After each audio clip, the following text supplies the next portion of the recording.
Hi everybody, this is Josh with CandleScience at the CandleScience warehouse, here to talk about freight shipping. If you're not familiar with freight shipping, it's a great way to save you money when shipping large orders, or more specifically, orders weighing 300 pounds or more. There are a few different freight options such as lift gates. Many people assume that these cost extra, but they're included at no additional cost to you.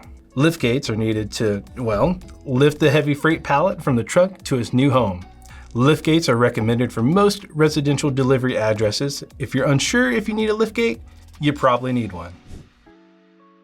The driver may drop off an order wherever it is safe and reasonable to do so. That does not necessarily include inside delivery. Typically, it'll be in your driveway or in an easily accessible area outside.